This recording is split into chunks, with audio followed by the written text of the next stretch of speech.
By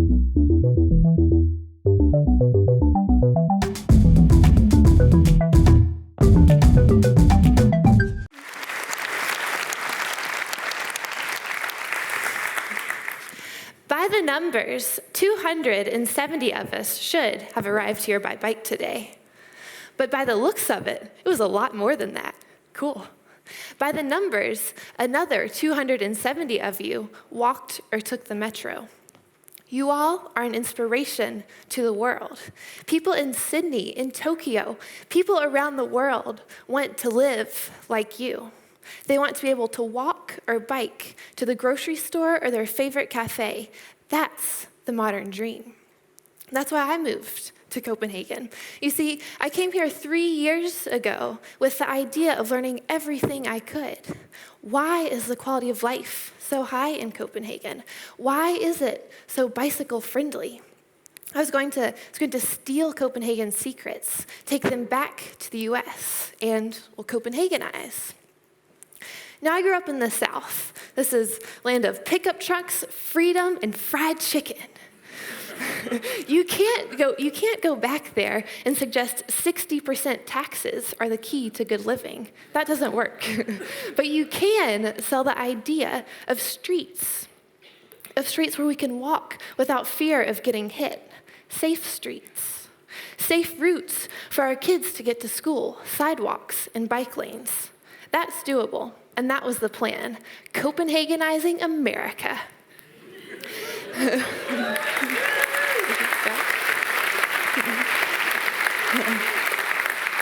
Then I got here. Wow. First thought, Danes are incredibly good looking.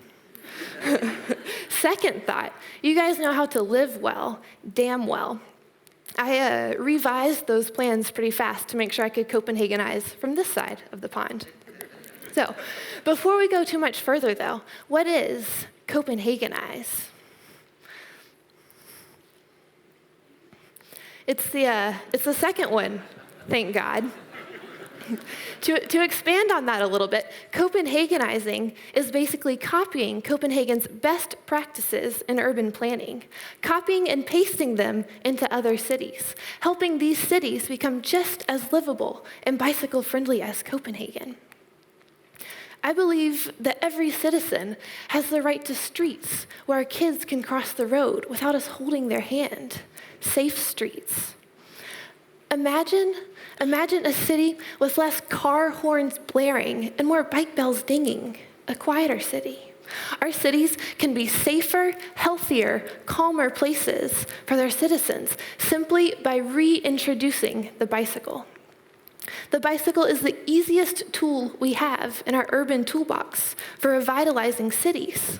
That's Copenhagenizing. Copenhagen is known as a city of cyclists. People fly here to look at us on our bikes sitting at a red light in morning rush hour. It's crazy. And photos of Copenhageners on bikes spread like social media wildfire. And no, I'm not just talking about the cycling girls. That probably doesn't hurt.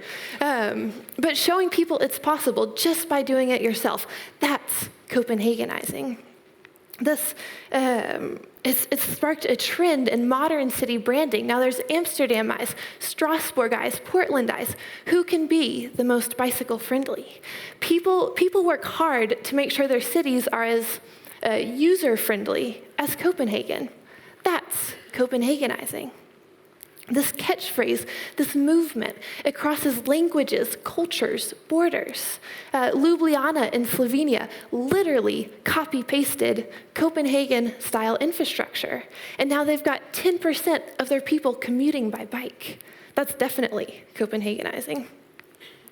Just last week, I was in New York City. They've got bike lanes everywhere. And they've seen an increase in the number of people cycling from no one to over 500,000. That's the size of Copenhagen. Over 500,000 New Yorkers getting to school and work every day by taking the bike and simply by investing in infrastructure. World-class cities want in on this action. and they look to Copenhagen for inspiration and guidance. It's happening in London, Paris, Barcelona. Copenhagen is so hot right now. Our Danish food culture, Danish design, it should be coming up here in a second. Danish bicycle culture, of course. Every week, a major news source, the New York Times or The Guardian, publishes a new article featuring Copenhagen's bicycle culture. But guess what, Copenhagen? Our cycling levels have fallen. We're not going to be the city of cyclists or the world's darling forever, Copenhagen. And we're certainly not going to reach the city's goal of becoming carbon neutral or of getting 50% of people on bicycles. Certainly not by sitting on our asses, unless, of course, your ass is on a bicycle. This is a quote from Alice in Wonderland. "My dear, here we must run as fast as we can, just to stay in place. And if you wish to go anywhere, you must run twice as fast as that. We are running in place. Pick it up, Copenhagen." I've lived here long enough. I understand part of the Danish mentality. Modesty is very important here in Denmark. So, as an American, I want to take a second to remind you guys that being number one is awesome. and seeing your country throw away that number one feels pretty damn bad. The world loves you right now, Copenhagen. All eyes are on you. Let's take advantage of that. There are two ways we're going to do this. Number one, prioritize people and cyclists over automobiles. This is an easy, economic even, decision to make.